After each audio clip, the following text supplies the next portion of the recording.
नमस्कार दोस्तों, 18 फरवरी की थर्ड वीडियो। क्वेश्चन नंबर 1, निम्न में से किसे राष्ट्रपति नियुक्त नहीं करता है?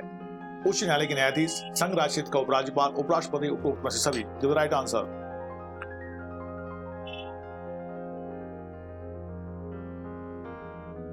राइट आंसर इज सी, उपराष्ट्रपति। राष्ट्रपति उच्च न्यायालय के न्यायाधीश तथा संघ राज्य क्षेत्र में उपराज्यपाल की नियुक्ति करता है, जबकि उपराष्ट्रपति का निर्वाचन संसद के दोनों सदन के सदस्यों से मिलकर बने निर्वाचक मंडल द्वारा किया जाता है। क्वेश्चन नंबर 2, भारत के संविधान के अनुच्छेद 123 के तहत राष्ट्रपति द्वारा लागू अध्यादेश संसद की पुनः बैठक के खाली स्थान ब्लैंक बाद से कार्यान्वयन के बाहर हो जाएगा। 3 माह, 6 सप्ताह, 6 माह, 15 दिन, कितने समय में? छत्तीसगढ़ से 2016 में क्वेश्चन पूछा गया था। राइट आंसर सी, 6 सप्ताह, 6 वीक्स। संविधान के अनुच्छेद 123 के अंतर्गत जब संसद के दोनों सदन सत्र में हो तथा किसी विषय पर तत्काल कार्रवाई करना अपेक्षित हो तो राष्ट्रपति द्वारा अध्यादेश जारी किया जाता है। आर्टिकल 123 क्लॉज 2 का के अनुसार यह अध्यादेश संसद के पुनः संवेद होने के 6 सप्ताह के अंदर अनुमोदित न किए जाने पर निष्प्रभावी हो जाता है।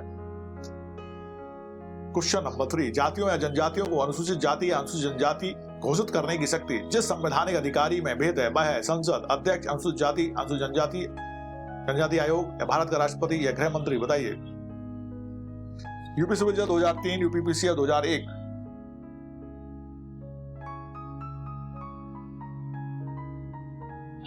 Right answer is C, Bharat का राष्ट्रपति।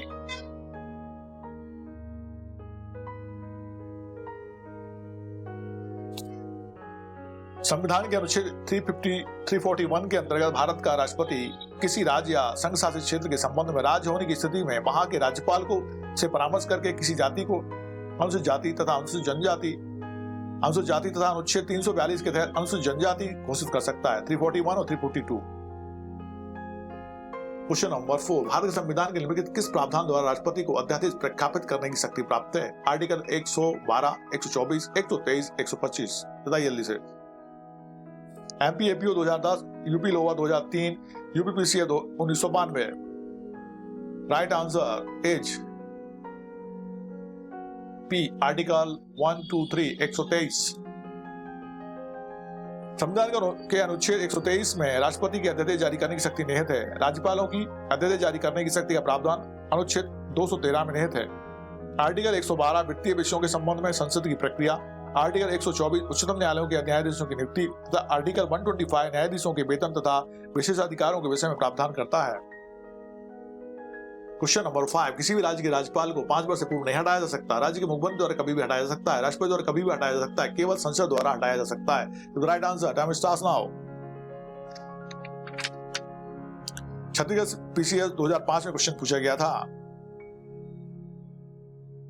राइट आंसर इज सी, राष्ट्रपति द्वारा कभी भी हटाया जा सकता है। संविधान के अनुच्छेद 156 क्लॉज 1 के अनुसार राज्यपाल राष्ट्रपति के प्रसाद पर्यंत कार्य करता है, अतः राज्यपाल को राष्ट्रपति द्वारा उसके सामान्य कार्यकाल 5 वर्ष के पूर्व कभी भी हटाया जा सकता है। क्वेश्चन नंबर 6, राष्ट्रपति निम्नलिखित कार्य मंत्रिपरिषद के परामर्श पर नहीं करेगा। क्षमा शक्ति का प्रयोग, लोकसभा का विघटन, संविधान के अनुच्छेद 356 के अंतर्गत राज्य सरकार की बर्खास्तगी, इस बात का निर्णय कि किसी संसद ने अनर्हता को प्राप्त कर लिया है। यूपीपीसीएस 1999, 1999।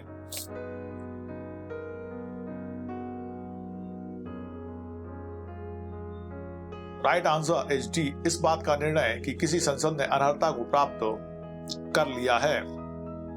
राष्ट्रपति इस बात का निर्णय कि क्या किसी संसद ने अनुच्छेद 102 क्लॉज 1 में वर्णित किसी अनर्हता को प्राप्त कर लिया है, चुनाव आयोग से परामर्श लेता है और ऐसे परामर्श के अनुसार कार्य करता है, न कि मंत्रिपरिषद के परामर्श से।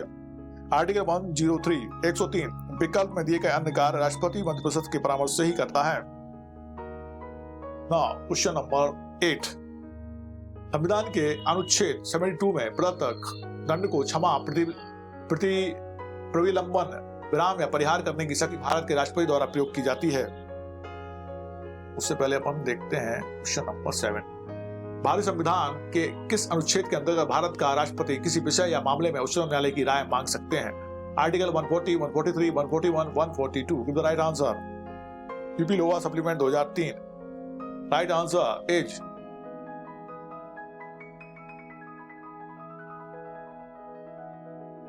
सी, आर्टिकल 143. संविधान के अनुच्छेद 143(2) के अंतर्गत भारत का राष्ट्रपति विधि या तथ्य के किसी प्रश्न पर उच्चतम न्यायालय से राय मांग सकता है, किंतु सर्वोच्च न्यायालय ना तो राष्ट्रपति द्वारा मांगी गई राय देने के लिए बाध्य है और ना ही राष्ट्रपति सर्वोच्च न्यायालय द्वारा दी गई राय को स्वीकार करने हेतु बाध्य है। परंतु 143(2) में वर्णित सार्वजनिक महत्व के किसी प्रश्न पर यदि राष्ट्रपति किसी ऐसे मामले को उच्चतम न्यायालय की राय के लिए सौंपता है तो अनुच्छेद 131 के परंतुक में वर्णित है तो न्यायालय उस पर अपनी राय देने के लिए बाध्य होगा। Now question number 8. संविधान के अनुच्छेद 72 में प्रदत्त दंड को क्षमा, प्रविलंबन, विराम या परिहार करने की शक्ति भारत के राष्ट्रपति द्वारा प्रयोग की जाती है। प्रधानमंत्री की सलाह पर, संघ का प्रमुख होने के कारण स्वतः, मंत्रिमंडल की सलाह पर, विधि मंत्री की सलाह पर? बताइए जल्दी से। मध्य प्रदेश 2013 में क्वेश्चन पूछा गया था। राइट आंसर इज सी, मंत्रिमंडल की सलाह पर। Now question number 9. उच्चतम न्यायालय ने निम्नलिखित में से किस निर्णय में अवधारित किया कि अनुच्छेद 72 तथा 161 के अंतर्गत दाखिल की गई दया याचिकाएं उनकी प्राप्ति के 3 माह के भीतर निस्तारित कर दी जानी चाहिए, क्योंकि अवांछित देरी न्याय व्यवस्था में विश्वास को कम करती है? कुलजीत सिंह बनाम लेफ्टिनेंट गवर्नर दिल्ली, मारूराम बनाम भारत संघ, शेर सिंह बनाम भारत संघ, केआर सिंह बनाम भारत संघ? Give the right answer. UP से 2013 में क्वेश्चन पूछा गया था। राइट आंसर इज सी, शेर सिंह बनाम भारत संघ. संविधान के अनुच्छेद 72 में राष्ट्रपति तथा अनुच्छेद 161 में राज्यपाल को क्षमा शक्ति प्रदान की गई है। उच्चतम न्यायालय ने शेर सिंह बनाम स्टेट ऑफ पंजाब के बाद में इन शक्तियों के संबंध में प्रेक्षित किया कि अनुच्छेद 72 तथा 161 के अधीन दाखिल मर्सी या दया पिटीशन का निस्तारण शीघ्रता से करने का प्रयास किया जाना चाहिए। कार्यपालिका को पूर्ण प्रयास करना चाहिए कि इन याचिकाओं का निपटारा 3 माह के भीतर हो जाए। विलंब में बड़ी बाधा है तथा इससे लोक सामान्य का विश्वास भी न्याय के प्रति संशयग्रस्त होता है। Question number 10. उच्चतम न्यायालय द्वारा मृत्युदंड से दंडित किसी व्यक्ति के मामले में राष्ट्रपति को दंड अपास्त करने की शक्ति है, राष्ट्रपति को दोष सिद्धि अपास्त करने की शक्ति है, राष्ट्रपति को कोई शक्ति प्राप्त नहीं है, राष्ट्रपति को क्षमा प्रदान करने की शक्ति है? Give the right answer. Time starts now.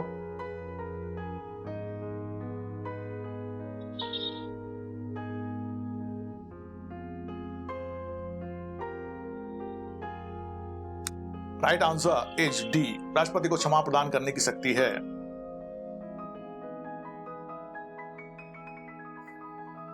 उच्चतम न्यायालय द्वारा मृत्युदंड से दंडित किसी व्यक्ति के मामले में राष्ट्रपति को क्षमा प्रदान करने की शक्ति है। भारतीय संविधान का अनुच्छेद 72 राष्ट्रपति किसी व्यक्ति को दिए गए दंड का क्षमा, निलंबन, प्रविलंबन, परिहार, लघुकरण, विराम कर सकता है। यह शक्ति उसे निम्नलिखित मामलों में प्राप्त है: सेना न्यायालय द्वारा दिए गए दंडादेश के संबंध में, नंबर 2 ऐसे विधि विरुद्ध अपराध के संबंध में जिस पर संघ कार्यपालिका की शक्ति का विस्तार हो, और तीसरा मृत्युदंडादेश के संबंध में। Question number 11. उच्चतम न्यायालय ने निम्नलिखित में से किस निर्णय में अवधारित किया कि अनुच्छेद 72 तथा 161 के अंतर्गत दाखिल की गई दया याचिकाएं उनकी प्राप्ति के 3 माह के भीतर निस्तारित कर दी जानी चाहिए, क्योंकि अवांछित देरी न्याय व्यवस्था में विश्वास को कम करती है? राइट आंसर इज सी, शेर सिंह बनाम भारत संघ। ये पहले देख लिया था अपन ने, इसलिए इसको अपन ने जल्दी दे लिया। Question number 12. निम्नलिखित में से कौन सा कथन सही है? संसद सदस्य की अयोग्यता के प्रश्न पर निर्णय लेते समय राष्ट्रपति किस रीति से कार्य करेगा? चुनाव आयोग के विचारानुसार, उच्चतम न्यायालय के परामर्श अनुसार, मंत्रिमंडल की सहायता एवं सलाह के अनुसार, अपने निजी विवेकानुसार? Give the right answer. UP से 2012 में क्वेश्चन पूछा गया था। 2012. राइट आंसर इज ए, चुनाव आयोग के विवेकानुसार। संबंधित प्रावधान 1 मिनट में। संविधान के अनुच्छेद 103 के तहत संसद सदस्य की अयोग्यता के प्रश्न दल बदल मामलों के अतिरिक्त पर राष्ट्रपति का विनिश्चय अंतिम होता है, परंतु ऐसे किसी प्रश्न पर विनिश्चय करने से पूर्व राष्ट्रपति निर्वाचन आयोग की राय लेता है और ऐसी राय के अनुसार कार्य करता है। Question number 13. निम्नलिखित में से किस मामले में राष्ट्रपति मंत्रिपरिषद की सलाह पर कार्य नहीं करता? जब वह आपात की घोषणा करता है, जब वह किसी अपराधी को समाधान देता है, जब वह एक अध्यादेश प्रख्यापित करता है, जब वह संसद की सदन के सदस्य की निर्भरता के प्रश्न का निश्चय करता है। यूपीपीसीएल 1996.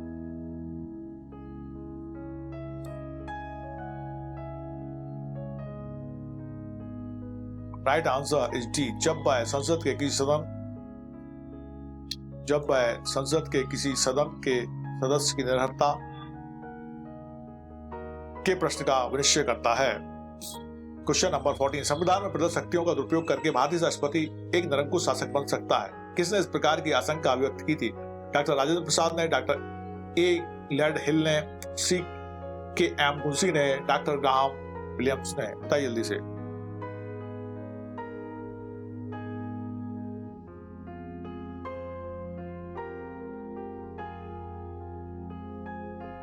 यूपी लोअर 2003 और MBAPO 2010। Right answer is C, doctor A Gledhill ने। डॉक्टर ए ग्लैड हिल ने आशंका व्यक्त की थी कि भारत का राष्ट्रपति संविधान में प्रदत्त शक्तियों का दुरुपयोग करके एक निरंकुश शासक बन सकता है। क्वेश्चन नंबर 15, मैथ्यू नैरेस के लघुकरण की शक्ति भारतीय दंड संहिता के अधीन निहित है। भारत के राष्ट्रपति में, समझौता सरकार में, राज्य के राज्यपाल में, उपरोक्त सभी में? The right answer Jharkhand civil जज फिल्म 2012। राइट आंसर इज सी, समझौता सरकार में, एप्रोप्रिएट गवर्नमेंट।